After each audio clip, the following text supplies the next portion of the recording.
Good day, everyone. We are now discussing the social problems we have experienced in the Philippines. So we have chose the poverty, which is a lack of financial resources and access to essential needs. So essentially, ang poverty or basically ang poverty is pagtuon sa kahirapan ng bansa. So according to the Philippine Statistics Authority or PSA, the Philippines has 2.99 million population, so almost 3 million population of it or 10.13% of it has experienced poverty. So nakakabahalang social problems ito dahil patuloy na tumataas sa paglipas ng panahon. Ngayon, tatalakayin natin ang cause and effect nito at kung ano magagawa ng aming grupo para malagpasan ang hamon na ito sa bansa natin.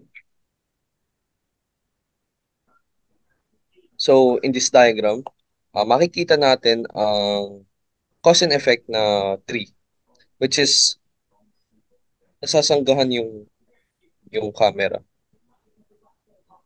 Iayusin mo, Austin, yung, Nakatakip. uh, Alin? Ayos. yung, uh, ayan. So, going back, what causes poverty? So, unemployment and low wages limits the individual's ability to earn sufficient income, then trapping them in poverty and preventing them from their basic needs. Next is the rapid population growth. It strains the resources like jobs, education, healthcare, making it harder for the people in the community access the opportunities for the betterment of the society. And last is the lack of education. It restricts the individual's job prospects, keeping them in wa- low paying jobs or low wage jobs. And in the effects, poverty leads to poor health malnutrition at as individuals cannot afford adequate foods and or healthcare, resulting in long-term physical and mental issues. High crimes rate often raised in impoverished communities where desperation and lack of opportunities push people towards the illegal activities.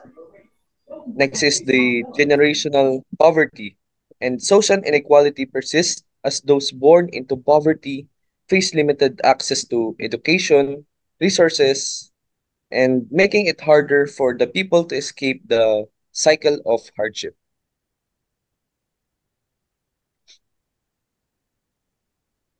Next.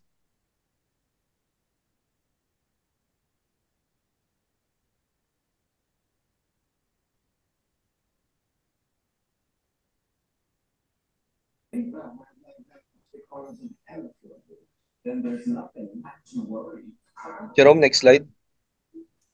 Next naman ay pag-usapan natin ang naisip namin mga solutions to poverty. So first is to improve access to quality education.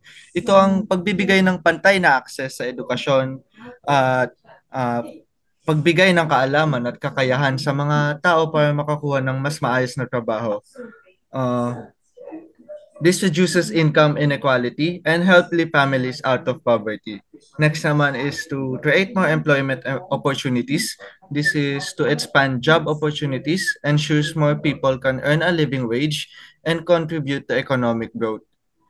Third is address population growth. Ito naman ang pagmamanage ng population para makatulong ito sa ating resources such as food, healthcare, and education. Last is reduce corruption and improve governance. Transparent and efficient governance ensures that resources are used for the intended purposes. So kung saan ba natin ilalagay ang yung budget na binigay ng gobyerno sa atin. Ito ang sa paglagay sa healthcare, education at mga infrastructure. Reducing corruption builds trust and strengthens social programs that alleviate poverty. Next.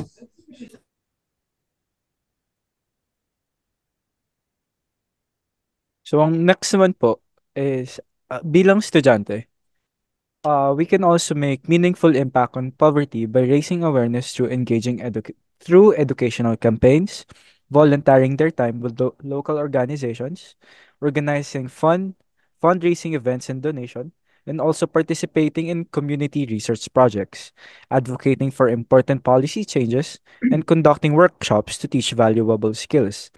Also, bilang estudyante, pwede rin tayo makipag-collaborate sa mga NGOs to support their initiatives. Yung mga pinapahiwatig po nila o pinapakita nila na pagtulong sa komunidad na pwede tayong makatulong sa mga mahihirap. Dito, pwede tayong makapag-promote ng sustainable practices that benefits the community. Isa pa po ay creating scholarships to help their peers pursue education kasi isa pa rin pong factor is yung mga high school dropouts or school dropouts na because of that, hindi po sila nakapag-aral which leads to crime and is also connected to poverty. And also, forming supportive networks that uplift those facing financial challenges or sa mga pamilya pong hirap na walang permanenteng trabaho at hirap sila kumita sa buhay, ito ay para matulungan sila. So for this naman po, stand up against poverty. Kaya together, let's empower our community and break the cycle of poverty, fostering a future where everyone has access to opportunities and a better quality of life. And next. Now that we explained the poverty truly, we can now understand what are the concept of it, no? So mas naintindihan natin kung bakit ba nagkakaroon ng poverty sa ating bansa, ano yung mga sanhi at nagiging epekto nito, and nakikita natin kung ano yung mga solusyon na pwede nating itulong hindi lang bilang estudyante kundi bilang isang komunidad.